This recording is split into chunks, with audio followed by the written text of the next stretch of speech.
चलेगी और हमारे सीएम उद्धव ठाकरे जी रहेंगे। जो निजी स्कूल हैं उनमें किसी भी निजी स्कूल को जो ग्रांट देनी होती है वो ग्रांट नहीं दी।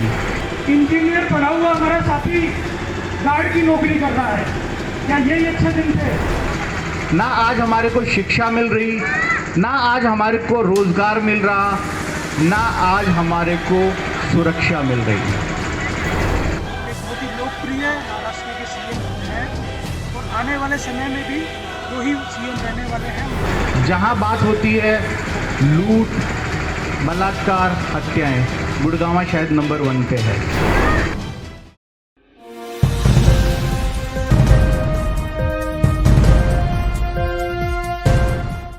देखिए, बेरोजगारी में अगर आप हरियाणा को देखेंगे, जो प्रदेश पूरे देश को रोजगार देता था, वो आज बेरोजगारी में सबसे ऊपर स्तर पे आ गया है। बात युवा अधिकार की हम लोग करेंगे तो युवाओं के साथ सिर्फ और सिर्फ छलने का काम किया है।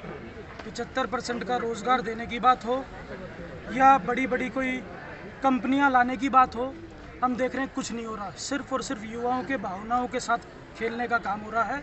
खट्टर सरकार और केंद्र की सरकार हर मोर्चे पे, युवाओं का हो, किसानों का हो, महिलाओं का, हर मोर्चे पे विफल साबित हो रही है। और इस प्रदेश का युवा अब समझ चुका है और 2024 में इस सरकार को इनकी उचित दिशा दिखाने का काम करेगा युवा। क्या आपकी पार्टी हरियाणा प्रदेश में कोई चुनाव लड़ने जा रही है या कोई गठन यहाँ पर होगा? देखिए, माननीय पवार साहब ने हमेशा युवाओं को आगे बढ़ाने का काम किया है। भले आप महाराष्ट्र में देखेंगे या देश के बाकी जगह पे जहाँ पे राष्ट्रवादी कांग्रेस पार्टी मजबूत स्थिति में है, वहाँ पे सबसे पहले हमने युवाओं को मजबूत करने का काम किया। इस बार भी साहब का, हमारे पवार साहब का मानना है, हमारी नीतियाँ हैं, जहाँ भी सुशिक्षित युवा चेहरा होगा हम उसको जगह देंगे, हम अपनी टिकट देंगे। और मुझे पूरा भरोसा है हरियाणा के लोग राष्ट्रवादी कांग्रेस पार्टी पे और शरद पवार साहब पे भरोसा करेंगे और उनको चुन के भेजेंगे। हरियाणा के युवाओं को जोड़ने के लिए क्या कुछ अभियान वगैरह भी चलाया जाएगा हरियाणा में? देखिए, सबसे पहले तो हम युवा अधिकार की बात कर रहे हैं। आप देख रहे हैं कि हमने युवा अधिकार आंदोलन की शुरुआत मध्य प्रदेश इंदौर से की है। आज हरियाणा में हम लोग पहुँचे हैं, गुड़गांव शहर में। मुझे लग रहा है जिस तरीके से हमारे को युवाओं का समर्थन मिल रहा है, आज युवाओं के अधिकार की बात होनी चाहिए। कोई भी पार्टी युवाओं के हक की बात नहीं कर रही है, सिर्फ और सिर्फ उनको बरगलाने का, भ्रमित करने का काम कर रही है। राष्ट्रवादी युवक कांग्रेस युवाओं के अधिकार के लिए सड़क से लेकर संसद तक लड़ने का काम करेगी। ठीक है। महाराष्ट्र में जिस तरह से कौन सीएम बन सकते हैं, जिस तरह से उद्धव ठाकरे का बताया जा रहा है? देखिए, महाराष्ट्र में महाविकास अघाड़ी की सरकार है और बहुत अच्छे से, जिस तरीके से तीनों संगठन मिलके महाराष्ट्र प्रदेश की जनता के लिए काम कर रहे हैं, बहुत अच्छे से काम कर रहे हैं। उद्धव ठाकरे जी एक बहुत ही लोकप्रिय महाराष्ट्र के सीएम हैं और आने वाले समय में भी वही सीएम रहने वाले हैं। उनका स्वास्थ्य जल्दी ठीक होगा, हम प्रार्थना करते हैं ईश्वर से जल्दी ठीक होंगे और वो महाराष्ट्र। धीरज जी, एक आखिरी प्रश्न है कि इस समय एनसीपी के अध्यक्ष पवार साहब बीच बीच में नाराज़गी दिखाते हैं। कभी कभी ऐसा लगता है कि जो आपका वहाँ गठबंधन चल रहा है तो उसके टूटने की संभावना भी जताई जा रही है। भारतीय जनता पार्टी के लोगों का कहना है कि आपके लोग उनके साथ में कुछ हैं, कभी भी टूट सकता है। देखिए, ये सिर्फ भारतीय जनता पार्टी के जो लोग हैं, ये उनकी बनाई हुई बातें हैं। अपने आप को खुश करने के लिए वो ऐसे कयास लगाते रहते हैं। ऐसा कोई बात नहीं है। महाराष्ट्र सरकार बिल्कुल स्टेबल गवर्नमेंट है, लोगों के लिए अच्छा काम कर रही है और पूरे 5 साल ये सरकार चलेगी और हमारे सीएम उद्धव ठाकरे जी रहेंगे। ठीक।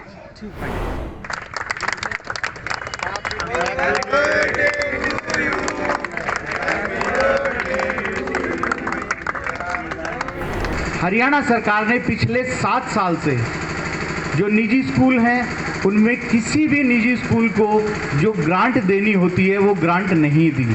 इस वजह से जो परिजन हैं, जो गरीब माँ बाप हैं, वो एडमिशन के लिए स्कूलों के चक्कर मार रहे हैं, कभी डीसी के चक्कर मार रहे हैं, कभी मुख्यमंत्री कार्यालय के चक्कर मार रहे हैं। आप समझ सकते हैं कि आज हमारे प्रदेश के अंदर हालात क्या हैं।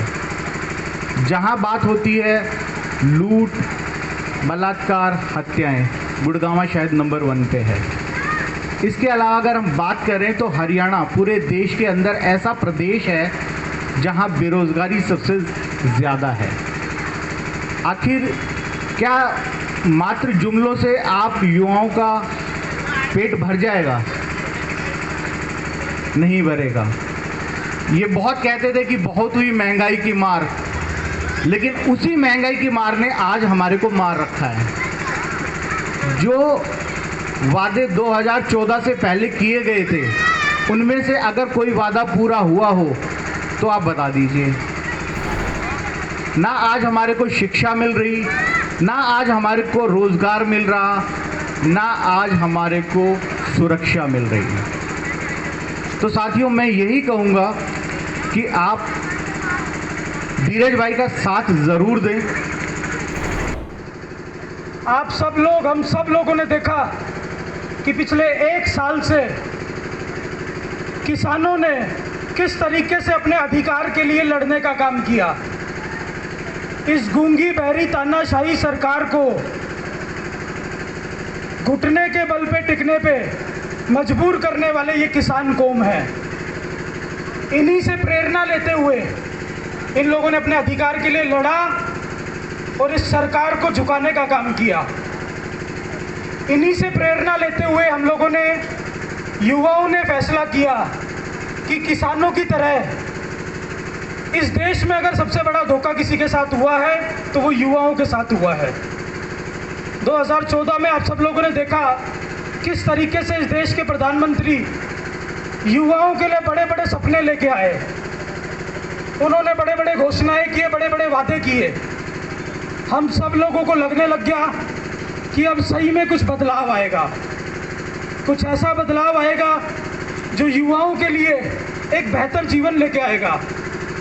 रोजगार मिलेगा, अच्छा जीवन मिलेगा, नौकरियों से सब लोगों के घर में खुशियां आएगी। लेकिन आप लोगों से मैं पूरा देश तकलीफ से तकलीफ में आता जा रहा है। अच्छे दिन छोड़िए, बद से बदतर दिन आते चले जा रहे हैं। साथियों, उसी प्रकार से आज हम हरियाणा में गुड़गांव में हैं। यहाँ की सरकार ने, मनोहर लाल खट्टर जी यहाँ के सीएम हैं, इन्होंने बड़े बड़े वादे किए। हरियाणा में बड़े बड़े रोजगार देंगे, युवाओं के लिए इस तरीके से काम होंगे, महिला सुरक्षा के लिए काम होंगे। किसानों की स्थिति तो हम सब लोगों ने अभी देखी है। हरियाणा जो सबसे ऊंचाई पे आके इन्होंने खड़ा कर दिया है। क्या यही अच्छे दिनों की बात कर रही थी ये सरकार? प्रधानमंत्री जी, हमारे प्रदेश के मुख्यमंत्री जी, युवाओं के लिए क्या किया इन्होंने? आज पूरे हरियाणा का, आप सब लोगों को मेरे को बड़े दुख के साथ बताना पड़ रहा है, पूरा हरियाणा प्रदेश नशे की गर्त में जाता जा रहा है। क्या इन्होंने नशे के व्यापारियों पे लगाम लगाने का काम किया? आज हमारी जो युवा शक्ति है, हमारा देश पूरे दुनिया में युवा शक्ति के तौर पे जाना जाता है। इसको सही दिशा दिखाने की जगह इन्होंने क्या काम किया? नशे के व्यापारियों ने पूरे प्रदेश को खोखला करने का काम किया है। और यहाँ का प्रशासन और यहाँ का शासन इन लोगों को कंट्रोल करने में बिल्कुल नाकाम साबित हो रहा है। साथ MBBS की पढ़ाई करने पे, मैनेजमेंट की पढ़ाई करने पे, लेकिन हम क्या देख रहे हैं?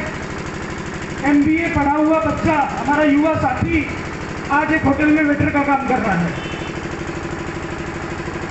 इंजीनियर पढ़ा हुआ हमारा साथी गार्ड की नौकरी कर रहा है। क्या यही अच्छे दिन थे? क्या यही प्रदेश की सरकार हम युवाओं के लिए काम कर रही है?